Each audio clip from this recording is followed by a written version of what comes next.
Muy buenas tardes, queridos alumnos de la Escuela Universitaria Real Madrid, Universidad Europea. En primer lugar, confío en que tanto vosotros como vuestras familias os encontréis bien. Es un placer daros la bienvenida a la Semana Blanca. Es una cita muy esperada por todos, ya que nos permite estar en contacto con profesionales de gran prestigio del ámbito del deporte y aprender de sus experiencias y sus conocimientos. Con el esfuerzo de todos hemos intentado crear un programa que pretende fundamentalmente acercaros el mundo del deporte desde distintos ángulos y de la mano de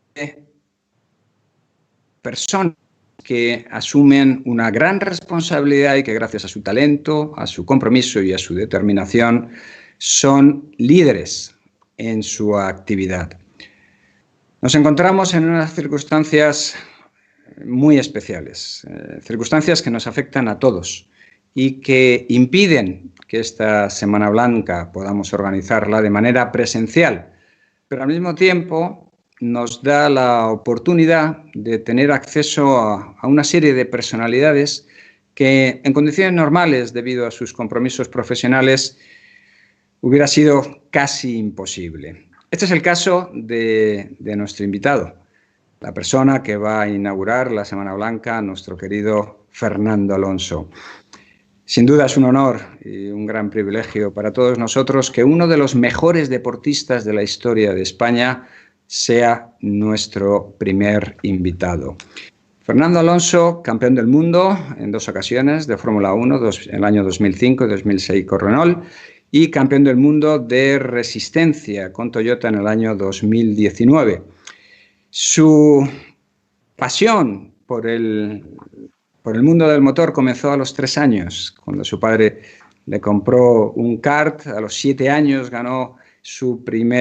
consiguió su primera victoria, y a partir de ese momento esa pasión, ese empuje y ese talento le llevó a conseguir muchos triunfos en distintas categorías. Llegó a la categoría Nissan, también a la Fórmula 3000 y rápidamente a la Fórmula 1. Comenzó en la Fórmula 1 con Minardi, año 2001. Su primer gran premio fue en Australia a la edad de 19 años. En el año 2003 ficha por Renault y comienza un periodo esplendoroso en su carrera profesional. Consigue 2 campeonatos del mundo de manera consecutiva en los años 2005 y 2006. Año 2006 se une a McLaren. En el año 2007 corre para McLaren. Vuelve a Renault, año 2008 y 2009. En el año 2010 ficha por Ferrari hasta el año 2014. Desde la temporada 2015 a la 2018 corre con McLaren. En total, 32 triunfos en Fórmula 1, 22 poles, 97 podios, para un total de 314 carreras. Fue el piloto en su momento más joven en conseguir una pole, en ganar un gran premio a los 22 años y en conseguir el campeonato del mundo de Fórmula 1 a los 24 años. Además, ha ganado en 2 ocasiones las 24 horas de Le Mans, las 24 horas de Daytona. En el año 2005 recibió el premio Príncipe de Asturias de los Deportes y en el año 2006 la medalla de oro al mérito deportivo. Y algo que también quiero aquí destacar, porque creo que merece ser destacado, es socio de honor desde el Real Madrid. Una ceremonia muy bonita y muy emocionante que se celebró en el Estadio Santiago Bernabéu en septiembre del año 2017. Este es Fernando Alonso.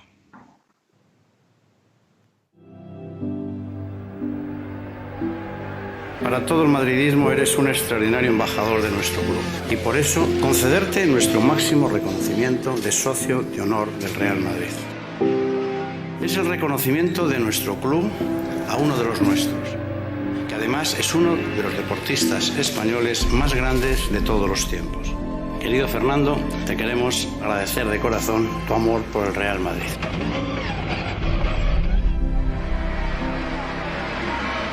Está rodando Fernando Alonso, que va a entrar ya en línea de meta. Victoria para Fernando Alonso.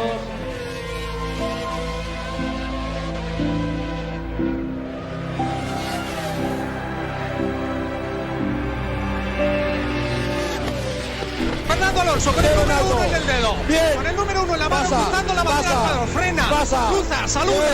Bien. Fernando Alonso, ganador del Gran Premio de Hungría. Bravo, de Fórmula 1. Por primera vez en la historia un español gana un Gran Premio de Fórmula 1 y se convierte además en el piloto más joven en la historia de la Fórmula 1 en ganarlo. Alonso se va a proclamar campeón, el 28º campeón del mundo, el más joven de la historia. Alonso, campeón del mundo. Ahí está la bandera.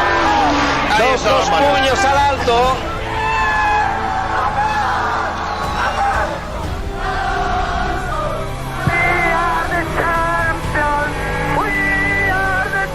Un duelo como el de Imola, pero todavía más interesante. Están en el alero, en el límite total. Por fuera. Le va a pasar por fuera. Le ha pasado. ¡Qué barbaridad! Le ha pasado Fernando por fuera. Michael Schumacher. Ya me voy. ¡Qué carrera! You are number one.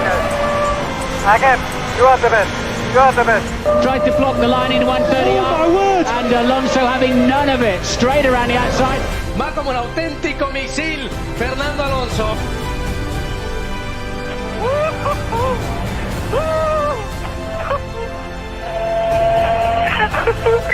Fantastica, giornata fantastica. No comments for this race, no comments. Super. Fenomenale. Beautiful, grande.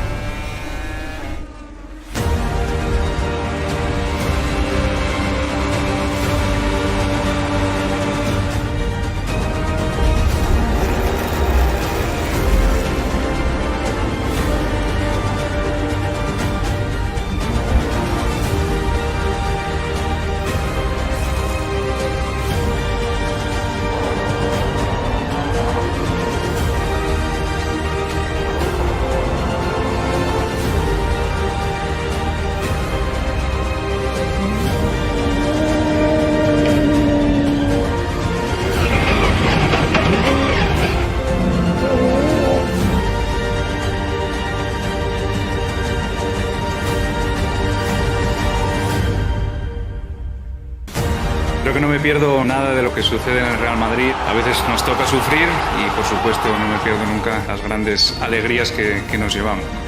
El Real Madrid me eligió a mí, como los millones de personas que somos en el mundo, hinchas y aficionados de este gran club. A la Madrid y nada más.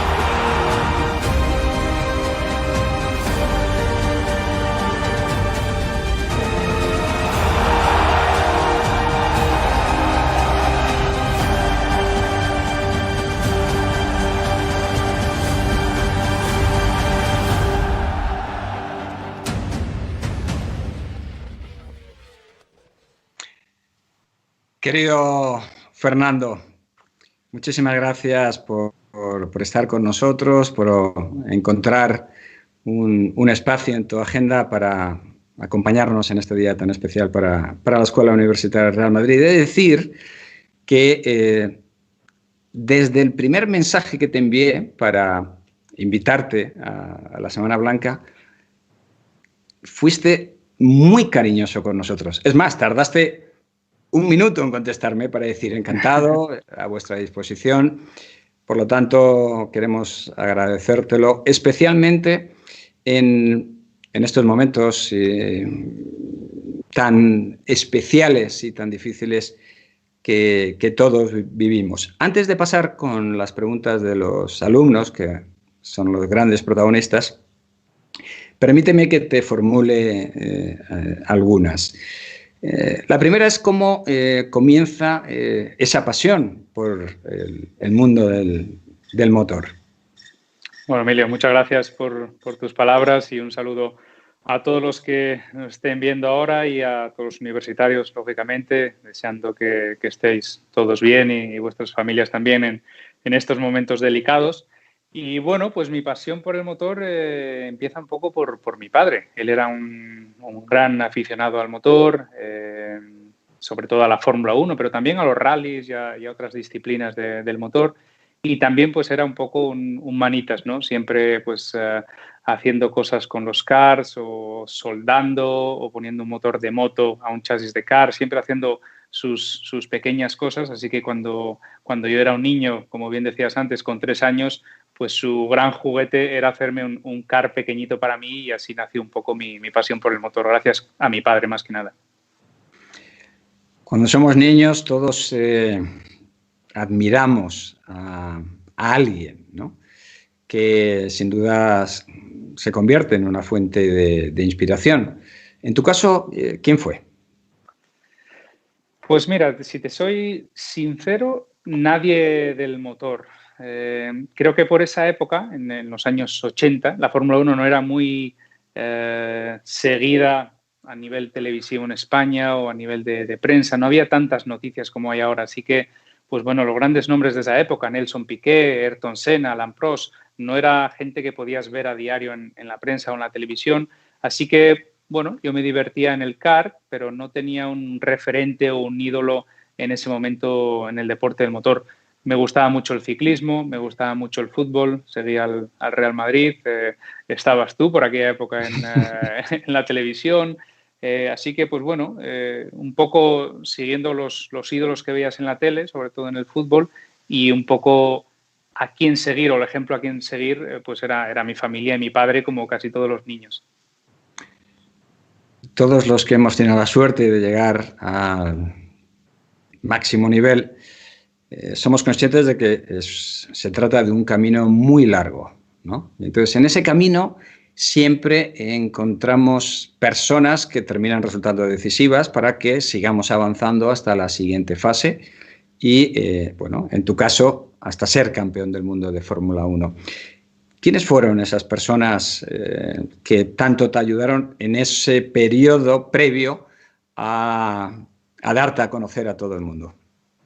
Sin duda, sin duda. Esto es un camino largo y durante tantos años de carrera deportiva y con tantos otros niños y jóvenes que tienen el talento para conducir, necesitas en ciertos momentos de tu carrera esa chispa de suerte o ese apretón de manos o conocer a gente que te va a aplanar el camino. En mi caso fueron 3 personas, yo creo, aparte, lógicamente, de mi familia que siempre estuvo detrás, pero yo destacaría a 3 personas. Genís Marcó, que es un chico catalán de Girona, que me ayudó mucho en la época del karting. Cuando yo estaba corriendo en Asturias a nivel regional, pues él me dio la posibilidad de saltar a nivel nacional y a nivel internacional, y gracias a él conseguí el campeonato del mundo de karting.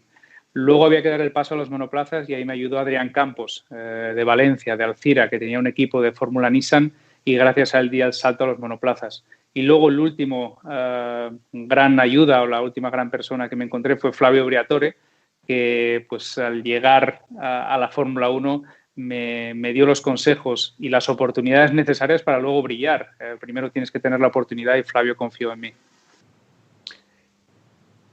La última, antes de pasar ya con las preguntas de los alumnos, ¿cuáles son los valores en los que te has apoyado durante todo este tiempo? Hombre, en el deporte profesional creo que los valores que aprendes desde niño y que interiorizas desde niño, pues son los de la disciplina, los del trabajo en equipo, los de la dedicación completa al deporte. Yo creo que no hay ningún deportista profesional que no tenga ciertos valores de responsabilidad, de disciplina y de trabajo, ¿no? Porque creo que mucha gente puede tener el talento y hay muchos deportes y muchas ramas dentro de cada deporte, pero solo algunos pocos consiguen tener éxito o hacer del deporte su carrera o su vida.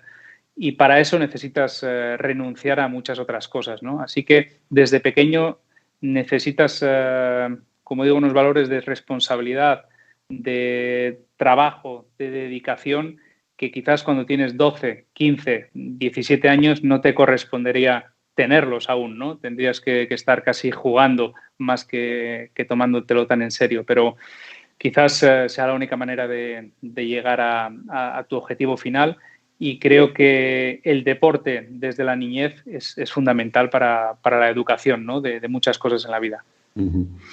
Bueno, pasamos con las preguntas de los estudiantes. El primero es Axe Deep. Hi, Fernando Alonso. Hope you are good. I'm an MBA Sports Management student. First of all, thanks to have a quality time with all of us. You are an icon, inspiration for the world youth. Today's question is, what is your practice workout sessions before the race? Thank you very much. Le doy en español, ¿no? Sí. Vale. El trabajo antes de una carrera es más o menos el mantenimiento. Nosotros el domingo por la mañana, antes de un gran premio, lo único que hacemos es cuidar mucho la alimentación. El tener que estar luego 2 horas en el coche al máximo nivel en un circuito requiere evitar cualquier riesgo de una mala digestión. Por tanto, siempre comemos las mismas cosas, llevamos los cocineros los mismos siempre a cada gran premio, y los domingos solemos tener unos platos bien definidos que sabemos que nos funcionan y que llevamos repitiendo toda nuestra carrera. En mi caso suele ser un poquito de arroz, pescado y alguna verdura, y siempre intento repetir eso unas 3 horas y media, 4 horas antes de la carrera. Lo cual es a veces difícil, complicado, porque la carrera suele ser a las 2 de la tarde y nuestra comida principal suele ser a las 10, 10 y media de la mañana, y a veces no entra del todo bien tanta comida a esas horas. Pero bueno, hacemos eso y luego hacemos un calentamiento normal, como en cualquier deporte, de los músculos que vamos a utilizar en carrera. Normalmente en el piloto suelen ser los hombros, el cuello, y algún ejercicio de reflejos. Tenemos normalmente unas luces, tenemos unos volantes que intentamos practicar la reacción al semáforo que nos vamos a encontrar, y activar un poco el cuerpo, que esté listo para la carrera, pero ningún ejercicio demasiado pesado antes de la carrera. Eso normalmente lo hacemos en el invierno o entre semana. El siguiente alumno es Marco, también del MBA en Sports. Hola Fernando, soy Marco de Italia, soy ferrarista y participo al MBA en Sport Management. Quería preguntarte cómo es la vida de un piloto y cuál es la victoria más importante que tú has hecho en Ferrari. Forza Ferrari. Gracias por la pregunta. Bueno, empezando por la última de las cuestiones, la victoria más importante en Ferrari, o la que más me marcó seguramente, fue en Valencia, en el 2012, el Gran Premio de Europa, que está considerada una de las carreras más emotivas de mi carrera. Salía en la posición 11 y conseguimos remontar y ganar la carrera el domingo, y ya eso no es muy normal en Fórmula 1, es menos normal en un circuito urbano como era el de Valencia, y es mucho más emocionante cuando lo haces en casa delante de tus aficionados, ¿no? Conseguir un gran premio cuando corres en España era una de las cosas más increíbles que me pasaban. Por tanto, ese 2012 Valencia en Ferrari fue como una cosa casi perfecta, y la recuerdo con mucho cariño. Y luego, de cómo es la vida de un piloto de Fórmula 1, un poco refiriéndome a lo que decía antes, ¿no? Seguramente vivimos rodeados de un mundo de privilegios y de un mundo de cuidados extremos hacia nosotros, ¿no? Nos tratan fenomenalmente bien todas las marcas con las que corremos, viajamos por todo el mundo, viajamos con comodidad, vamos a buenos hoteles, por tanto tenemos una vida que seguramente agradecemos. Lo cual no quiere decir que no sacrifiques muchas otras cosas. Sacrificas amistades, sacrificas el tiempo en familia, sacrificas hacer cosas normales para adolescentes o jóvenes de tu edad, ¿no? Que has compartido escuela con ellos o universidad con ellos, y ahora llevan otro tipo de vida, o tienen una familia, tienen niños y se dedican a otras cosas, ¿no? El mundo del deporte puede ser sacrificado en otros aspectos, pero bueno, cuando pones en la balanza todo y haces lo que te gusta y conviertes tu pasión en tu vida, normalmente merece la pena. Es el turno de Nicolás, también del MBA en Sports Management. Hi, Fernando Alonso. My name is Nicolas Cherboin. I'm based in Switzerland. I'm doing the Executive MBA in Sport Management. I would like to know, in terms of team organization, what are the main differences between teams in Formula One and the setup in IndyCars? Thank you very much for your answer. Buena pregunta. La verdad es que hay muchas diferencias en cuanto a equipos de Fórmula 1 o equipos de otras categorías.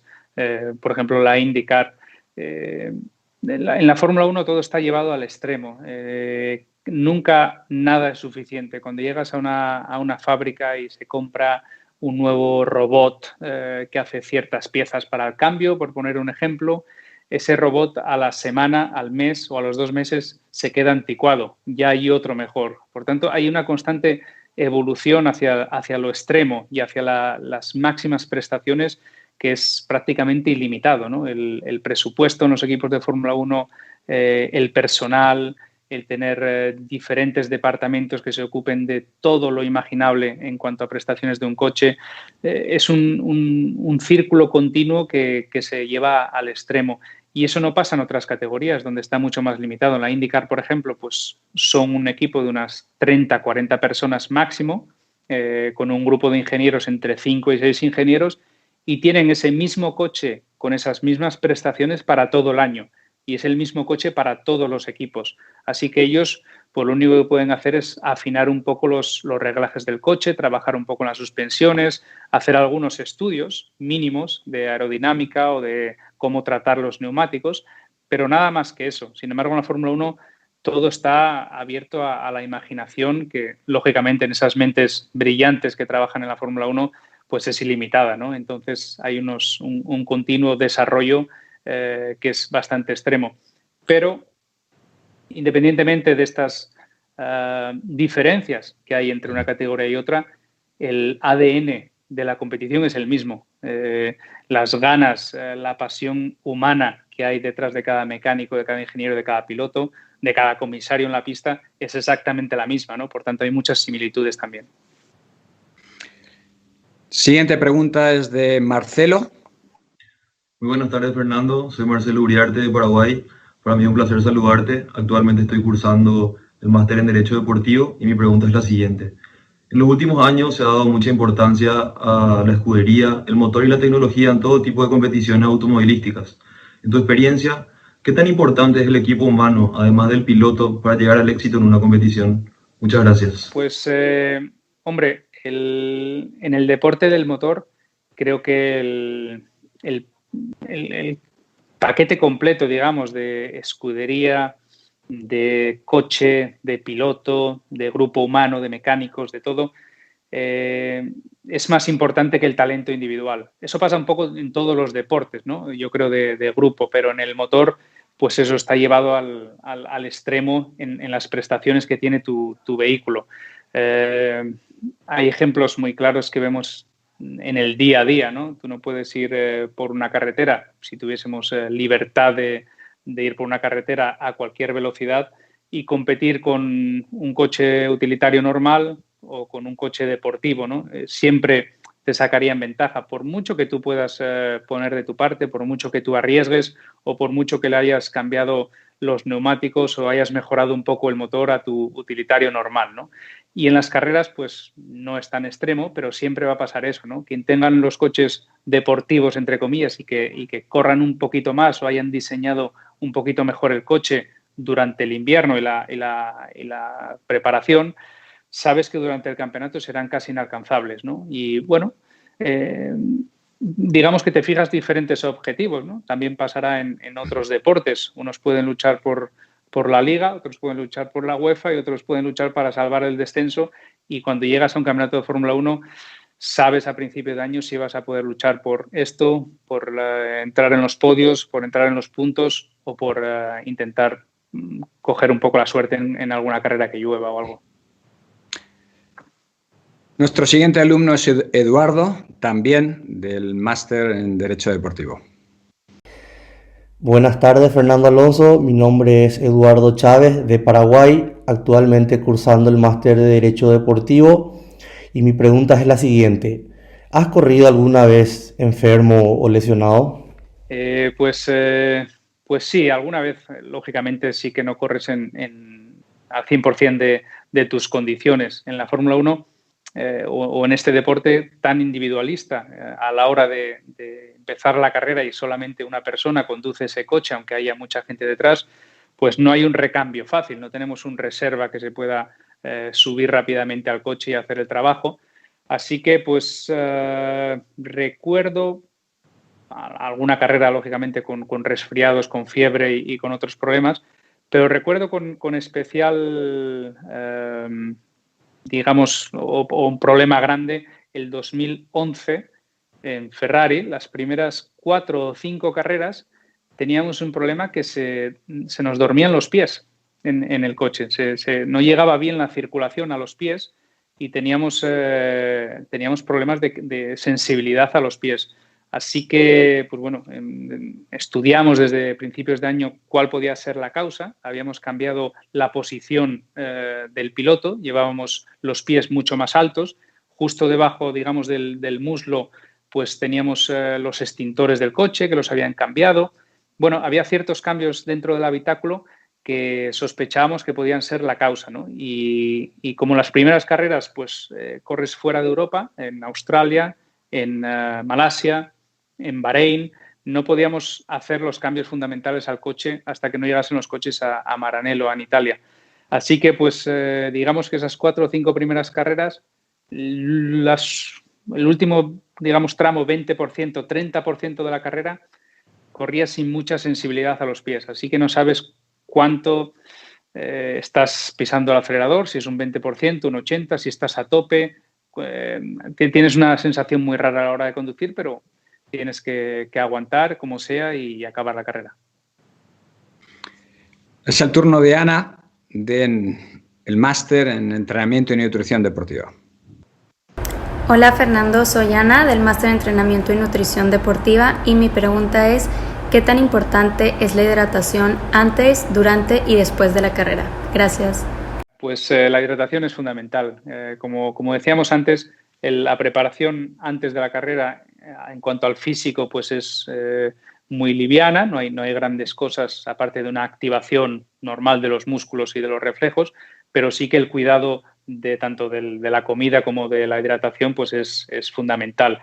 Y la hidratación aún más. Tenemos pues un habitáculo muy estrecho en un Fórmula 1. La temperatura media en carrera dentro del habitáculo, ya que tenemos el depósito de gasolina y el motor detrás, pues suele rondar los 55 grados dentro del habitáculo.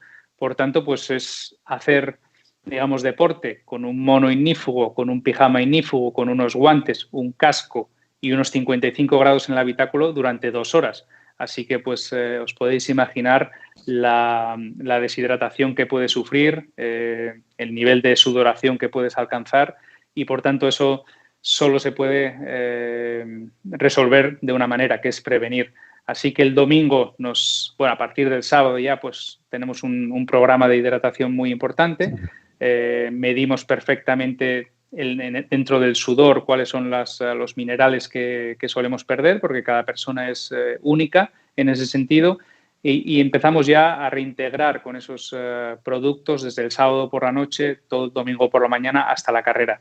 Y luego en el coche, además de eso, pues solemos llevar 1 litro de agua, que es más o menos el espacio que tienes dentro del habitáculo máximo, con un tubo directamente al casco y solemos beber durante la carrera. Pero aún así es normal ver una pérdida de 2-3 kilos de un piloto de inicio de carrera a final de carrera y eso es todo sudor. Así que pues la hidratación es fundamental.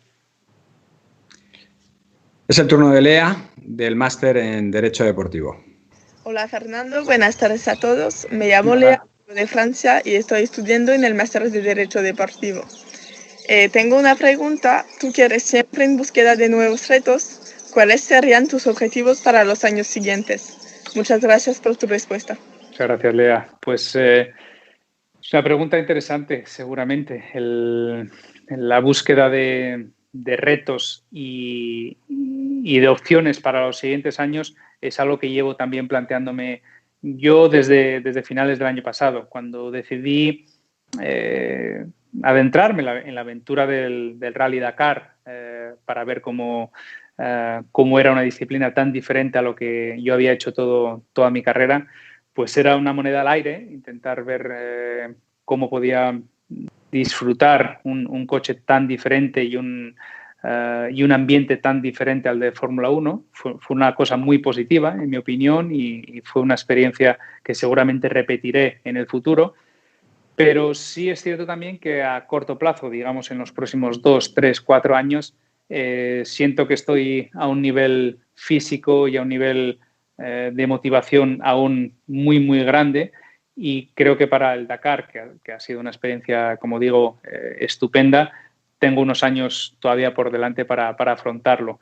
Así que querría centrarme en una categoría máxima del automovilismo, ya sea la vuelta a la Fórmula 1 quizás, ya sea el Campeonato del Mundo de Resistencia otra vez, ya sea hacer algo más en IndyCar. Bueno, tengo una idea en la cabeza que me hice, como digo, a principios de este año, pero creo que el próximo reto que haga va a ser al máximo nivel, porque creo que todavía estoy al 100% para ello. Ahora es Álvaro, del Máster en Fisioterapia Deportiva.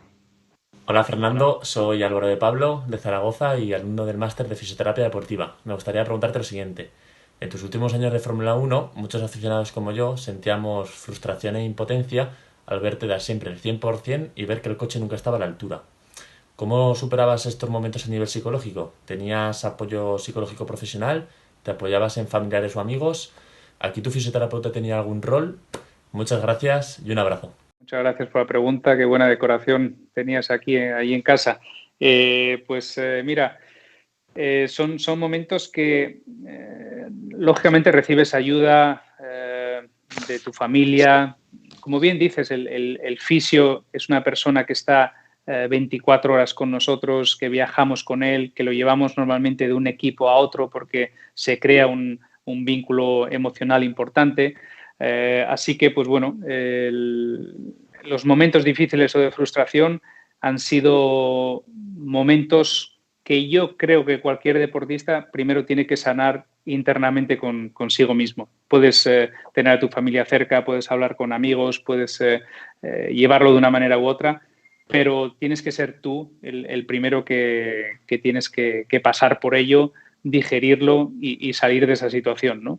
Y bueno, como decía antes, un poco los objetivos los vas marcando a principios de año, y hay veces que sabes que puedes luchar por una cosa, otras veces por otra, y estos últimos años sabíamos más o menos dónde podíamos luchar, y eso te relaja un poco esa frustración también, ¿no? Porque sí, tú vas a dar el 100% siempre, porque está dentro de tu naturaleza, pero tu 100% sabes cuál va a ser el objetivo que puedes llegar, y eso un poco calma las ansias de victoria.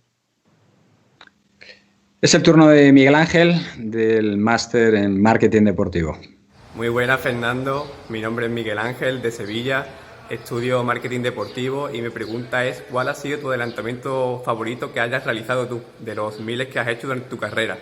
El mío es el que realizaste en Nürburgring a Felipe Massa en 2007, con toque incluido. Fue espectacular. Muchísimas gracias. Pues es difícil. Creo que más que un adelantamiento en sí, de mi carrera me suelo quedar con las salidas. Eran momentos de gran tensión y momentos de una adrenalina máxima y de muchos adelantamientos, porque vas cambiando de dirección derecha e izquierda, sorteando un poco los demás coches e intentando apurar la frenada en la primera curva, y solían ser momentos de gran expectación y también de gran adrenalina. Así que muchos de los adelantamientos que me llegan a la memoria o momentos de máxima exaltación suelen ser las salidas, más que adelantamientos concretos. Es el turno de Andrea, del Master Degree in Sports Journalism and Communication. Hello Fernando, my name is Andrea, a student of sports journalism. You and a lot of motorsports are models for the children. A lot of elite players have been seen playing in their cars at high speed in their cities, with the consequent bad example for the children. So what will be your message for the young people? Thank you.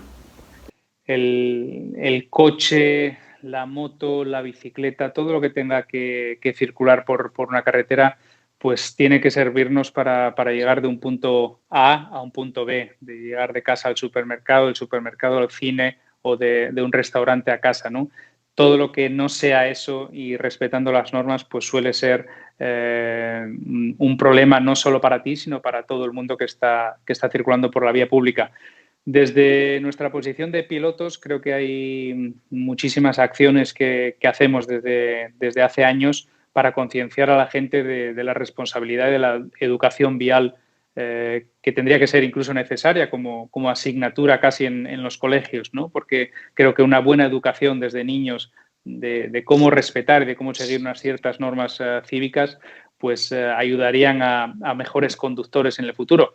Pero bueno, en nuestro caso tengo que decir también que quizás la adrenalina que soltamos en un circuito cuando conducimos a toda velocidad y cuando conseguimos quitarnos todo el ansia de la competición, creo que nos hace ser conductores muy tranquilos y en la carretera, pues afortunadamente nos lo tomamos con mucha calma y intentamos dar ejemplo también, ¿no? Como personajes públicos, pues todo lo que hacemos normalmente tiene una gran repercusión y dar buen ejemplo creo que es obligatorio para todos.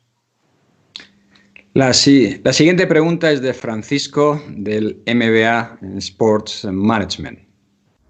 Hola Fernando, ¿cómo estás? Un honor y un placer escucharte. Mi nombre es Francisco Duarte del programa de Dirección de Entidades Deportivas y mi pregunta es, ¿en qué categoría del automovilismo crees tú que es en donde más influye la capacidad del piloto y en cuál es la que menos influye la capacidad del piloto y determina más el vehículo o el carro que están manejando? Gracias. Creo que en las categorías del automovilismo donde influye más el piloto o la protección del piloto es más importante, suelen ser aquellas que los coches son iguales. Hablábamos antes de la IndyCar y en América pues tienen este concepto que todos los coches tienen que ser iguales. Hay dos motores, Chevrolet y Honda, que están muy parejos, por tanto hace una temporada y una categoría más espectacular porque todos los coches y todos los ganadores de cada carrera suelen ser diferentes porque hay poquísimas diferencias entre uno y otro. Así que el piloto yo creo que ahí puede aportar un extra y puede, tanto en los reglajes del coche como en la conducción pura, aportar un poco más. La categoría que menos influye el piloto, paradójicamente, es la categoría máxima del motorsport, que es la Fórmula 1. Equipos de 1.000 personas, tecnología por todos los lados y tener todo tan estudiado y tan robotizado, porque incluso cuando conduces un Fórmula 1 tienes un grupo de ingenieros detrás que te dice exactamente cuál es la manera más eficiente de llegar al final de la carrera, cuál es la manera de consumir menos combustible, cuál es la manera de salvar más baterías, cuál es la manera de salvar más frenos, de cuidar los neumáticos mejor. Así que tú puedes tener tu instinto y conducir como quieras, el Fórmula 1, pero vas a llegar a meta más tarde. Si haces lo que ellos te recomiendan, está todo muy simulado y muy estudiado y esa es la manera perfecta, entre comillas, de conducir ese coche para llegar a meta lo antes posible. Así que dependes mucho del coche y mucho de cómo se ha desarrollado, ¿no? Y tienes poca inventiva, digamos, en la Fórmula 1, así que son las categorías quizás más opuestas, ¿no? Las que tienen los coches iguales, el piloto influye mucho, y la Fórmula 1 que los coches son todos diferentes y el piloto solamente acata órdenes, digamos. La siguiente pregunta es de Quintín, del Máster en Marketing Deportivo. Hola Fernando, soy Quintín de Francia y estudio el Máster en Marketing Deportivo. Tengo una pregunta para ti. ¿Cómo ves el futuro de la Fórmula 1 desde un punto de vista de la protección del medio ambiente? Te agradezco por tu respuesta. Es siempre un tema a tratar, ¿no? Y un tema siempre delicado, el de la protección del medio ambiente y el deporte del motor o la Fórmula 1 en general.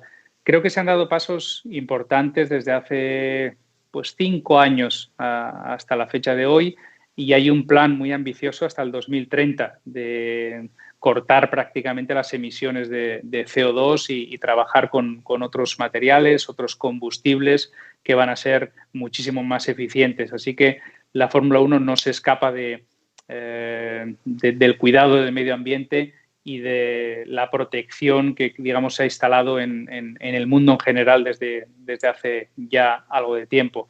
Así que la Fórmula 1 no se queda al margen y está tomando las medidas necesarias.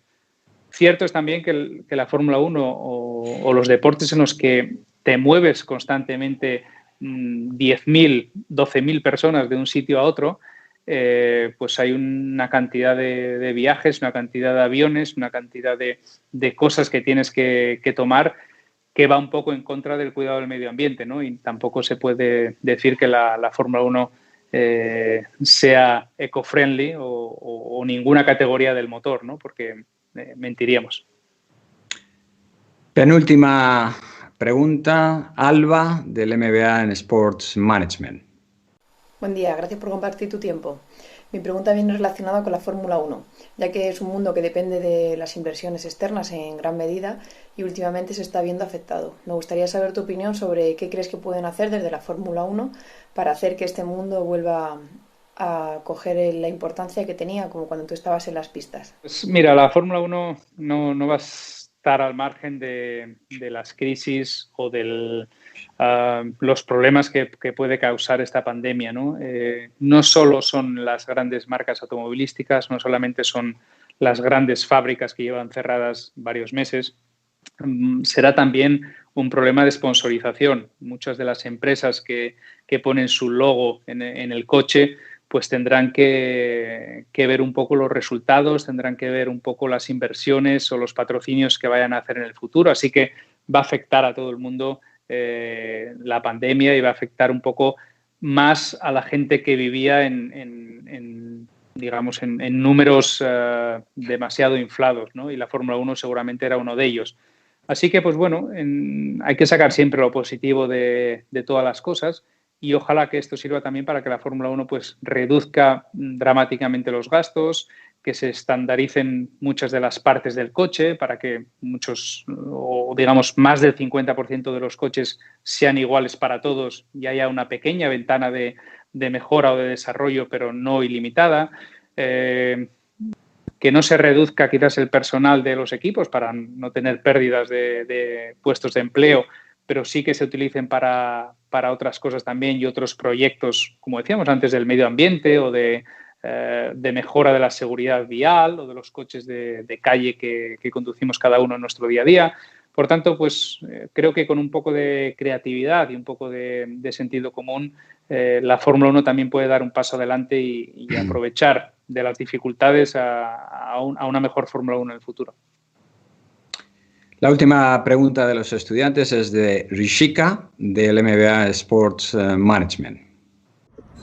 Hola, buenas tardes a todos. Mi nombre es Rishika, soy de Gran Canaria y estudio Sports Management. Mi pregunta para Fernando es, ¿qué se siente tras haber dejado una huella espectacular en el mundo del deporte nacional e internacional y además ser una inspiración para tanta gente? Muchas gracias. Bueno, pues, te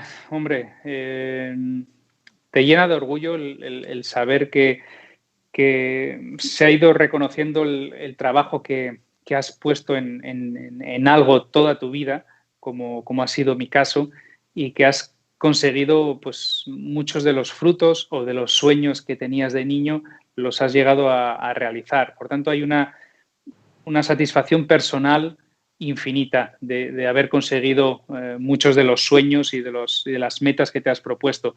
Pero cuando eso viene también complementado con el cariño de la gente, con el cariño de los aficionados, con poder ir al Gran Premio de Japón, aterrizar en un aeropuerto y que cuando sales por la puerta de salidas haya un grupo de japoneses con una bandera española, con una bandera de Asturias, con fotos de cuando eres niño que quieren una firma, con tus gorras. Normalmente llena de emoción y es bastante sorprendente, ¿no? Que vayas donde vayas en el mundo, siempre hay alguien que ha seguido tu carrera, que te admira y que pues te apoyará incondicionalmente en cualquier cosa que hagas y cualquier resultado que obtengas, ¿no? Ese cariño es importante.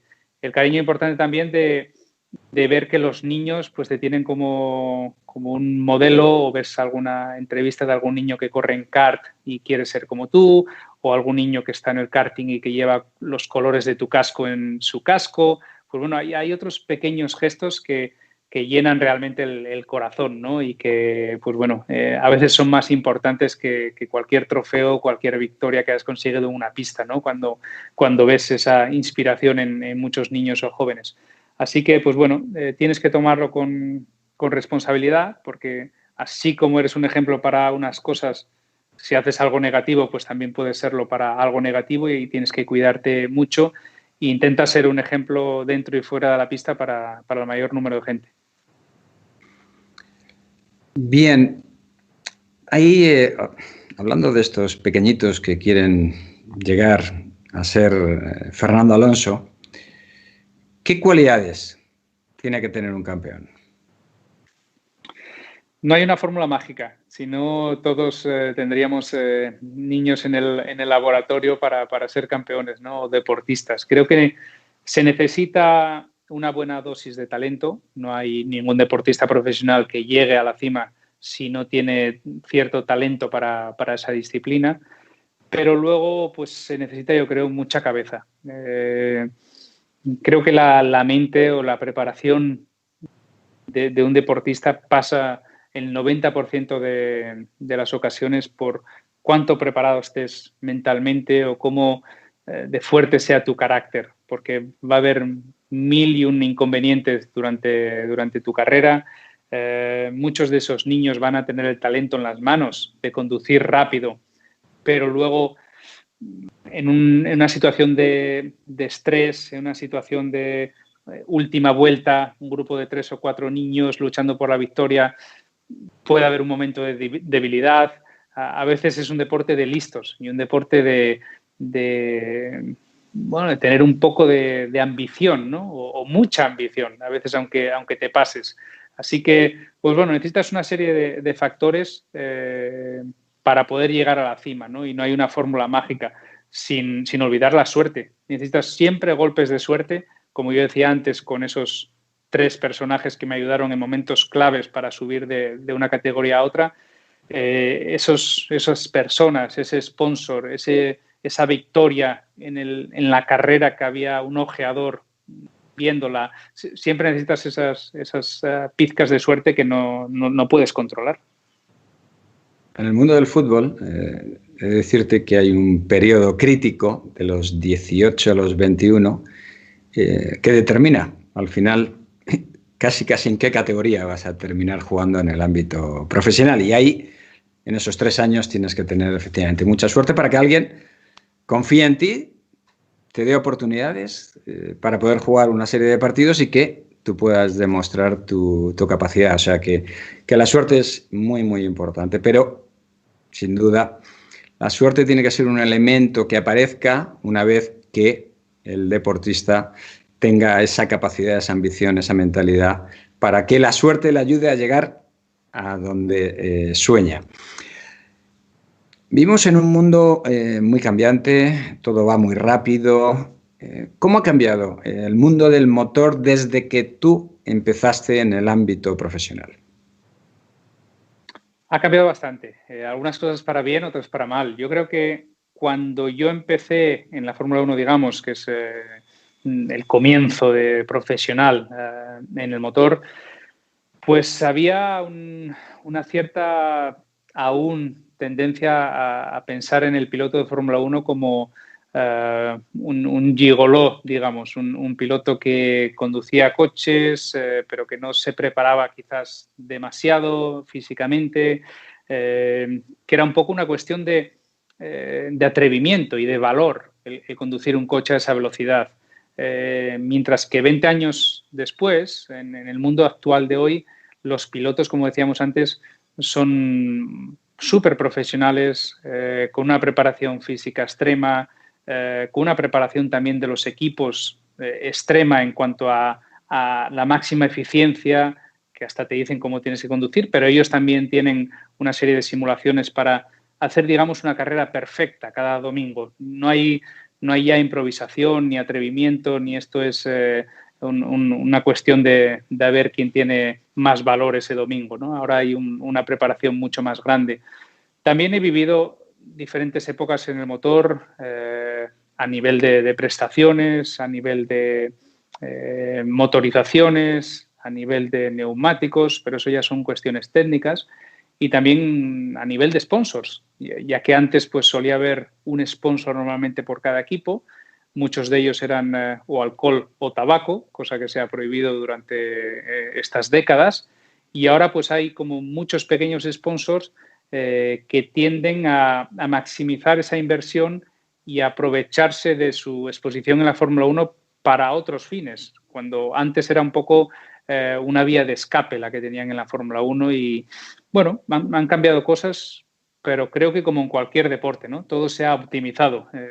Supongo que en el fútbol también ha pasado, ¿no? Si cuando vemos ahora un partido de hace 30, 40 años, la esencia es lo mismo, pero ahora está todo como mucho más medido y todo el mundo sabe lo que tiene que hacer y cuándo lo tiene que hacer, y antes era más inspiración de cada jugador. Sí, en el fútbol ha cambiado sustancialmente. Has hablado de algo que siento curiosidad, que es la preparación física. ¿Cómo es la preparación física? Es decir, desde que comienza la temporada para mantener, me imagino, un nivel muy exigente durante todos los grandes premios. Bueno, pues tenemos como 3 fases en la preparación física. Una es la fase invernal, donde hacemos prácticamente todo el trabajo. Consiste en ganar bastante musculatura en la parte alta. Ten en cuenta que nosotros vamos tumbados en el coche, no sentados, vamos prácticamente horizontales. De ahí también los problemas a veces de los pies que no llega la circulación. Y vamos con 6 cinturones, 2 entre las piernas, 2 en la cintura y 2 en los hombros. Vamos muy sujetos. Pero la única parte que nos queda libre de movimiento y también expuesta a las fuerzas del coche suelen ser los brazos, con el peso del volante, digamos, y toda la parte del cuello trapecio, que con el peso del casco y las fuerzas G en las curvas pues suele sufrir bastante. Intentamos reforzar toda esta zona y la zona de la espalda para no tener lesiones, para no tener contracturas, para no tener problemas luego durante todo el año. Lo complementamos también con muchos ejercicios de cardio. La natación, la bicicleta y el footing pues suelen ser rutinas habituales para cualquier piloto.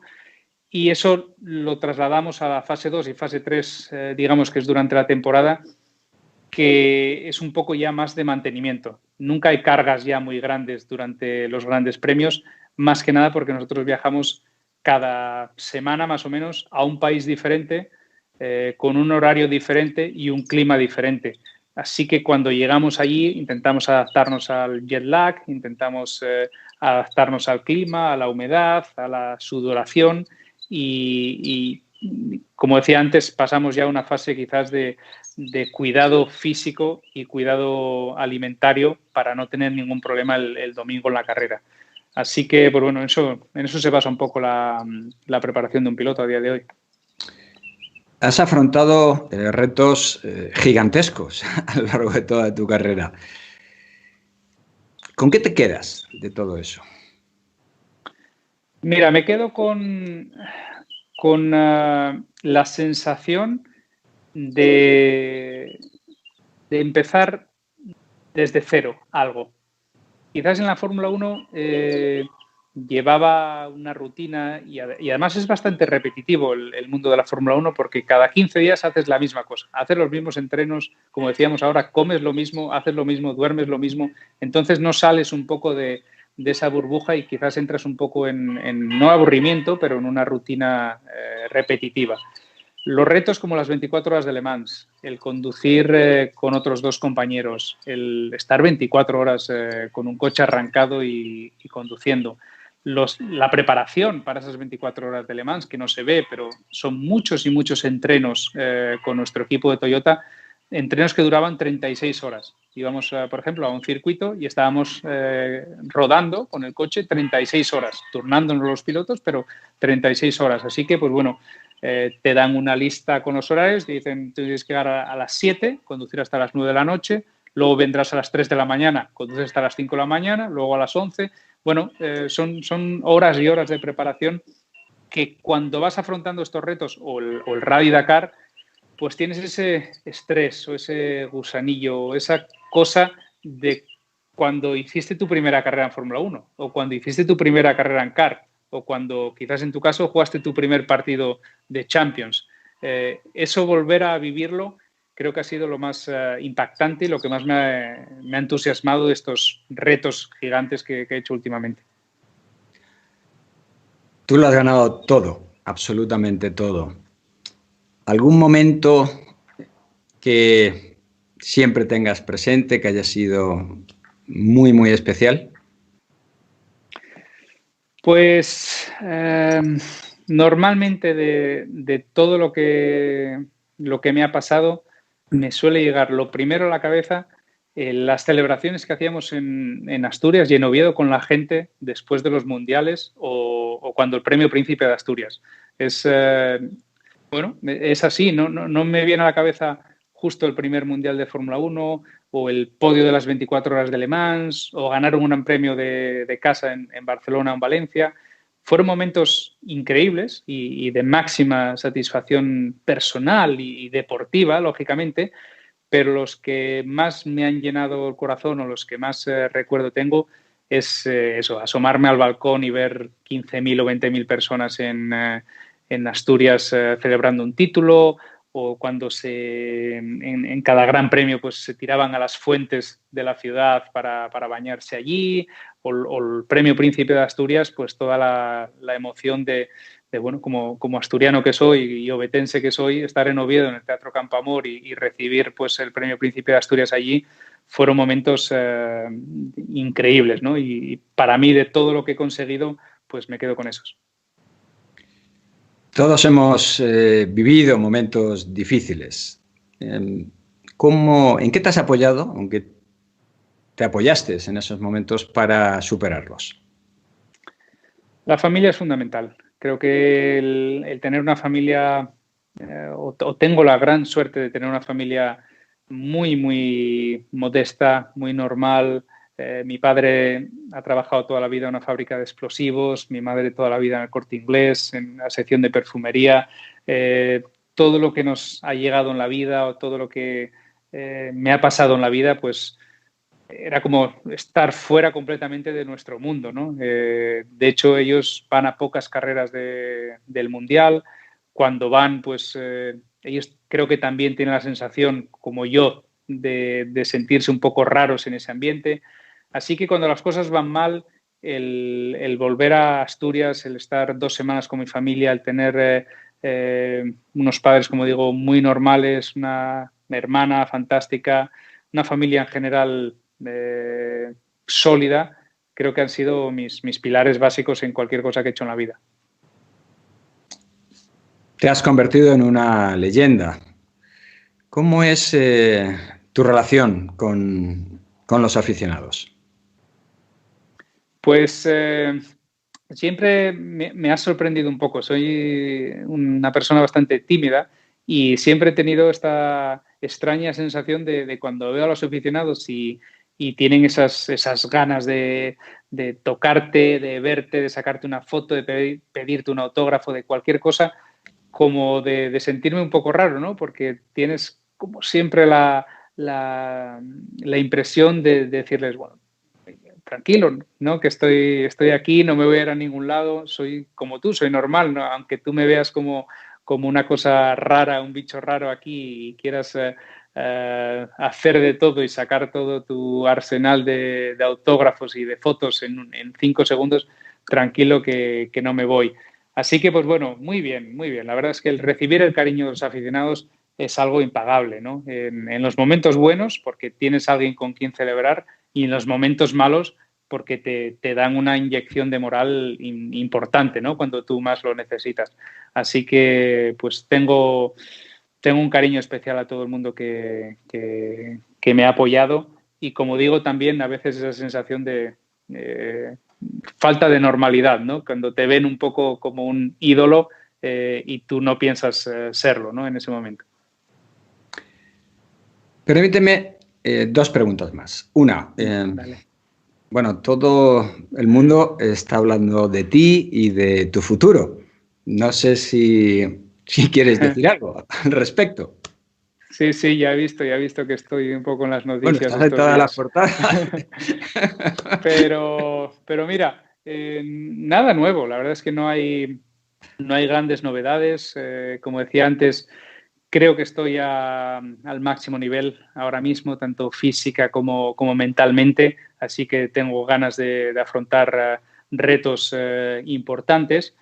Y un poco el año pasado ya vi que este 2020 iba a ser un año tranquilo para mí. Luego ha sucedido todo esto de la pandemia y está siendo, por desgracia, demasiado tranquilo para todos los deportistas porque no hay actividad. Pero el 2019, mi primer año post-Fórmula 1, fue un año muy intenso. Hice el Campeonato del Mundo de Resistencia, hice las 24 horas de Daytona, las 500 millas de Indianápolis, el Dakar. Fue un año sin descanso. Y este 2020 quería tomármelo más tranquilo y hacer solamente las 500 millas de Indianápolis que están previstas para el 23 de agosto. Descansar bien, cargar pilas y volver a algo importante en el 2021. Esa era la idea que tenía y esa es la idea que intentaré seguir ejecutando. Bueno, no puedo terminar en esta sesión sin transmitirte el orgullo que sentimos por el hecho de que seas socio de honor.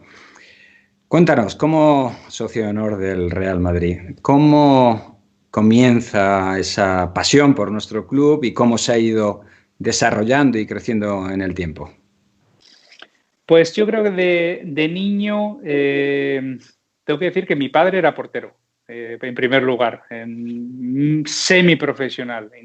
Incluso tuvo una oferta del Celta de Vigo en su época, así que mi padre y el fútbol siempre estuvieron muy ligados, no solo el automovilismo. Así que de pequeño siempre, pues bueno, jugaba al fútbol. Yo jugaba de portero para imitar a mi padre en el colegio y bueno, pues seguía al fútbol como cualquier niño. Mi abuelo era del Madrid, mi padre era del Madrid y yo era del Madrid, ¿no? Y veíamos los partidos juntos y disfrutábamos juntos de tantas y tantas alegrías que el club nos daba.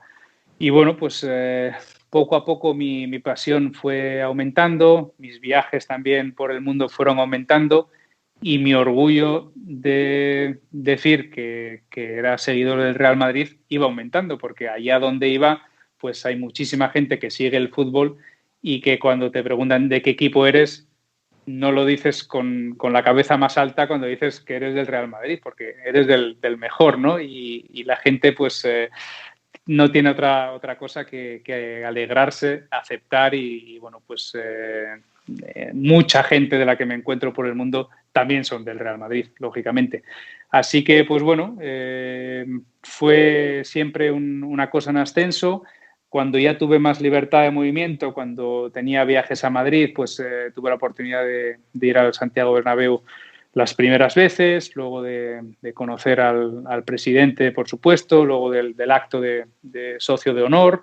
Así que, pues bueno, siempre ha ido a más, ¿no? Y bueno, pues disfrutando del club de mi vida y no solo del fútbol, sino también del baloncesto y de todas las actividades que hay detrás y siguiendo el día a día del club, ¿no? Con el estadio, con los fichajes, con todo lo que haya, porque creo que es una vía de escape para muchos deportistas, ¿no? Que estamos por el mundo, viajando por el mundo, que sigues las noticias del deporte en España en general, también del país, por supuesto, pero que el tener una pasión y poder seguirla día a día creo que es el motor de muchas cosas que nos pasan, ¿no? Y para mí ese motor es el Madrid en muchas ocasiones. Querido Fernando, podríamos seguir varias horas, pero desgraciadamente tenemos que terminar. Ha sido un gran privilegio para todos, un honor para la escuela.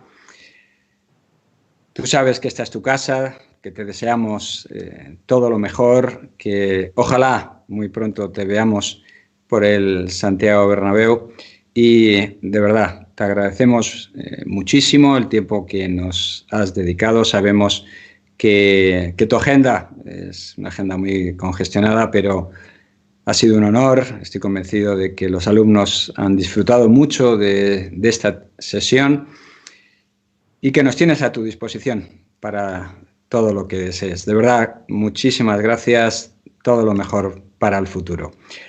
Gracias. Y a vosotros, alumnos, muchas gracias por vuestra participación. Nos vemos en unos minutos con la sesión que tenemos con Pablo Laso. Gracias a todos.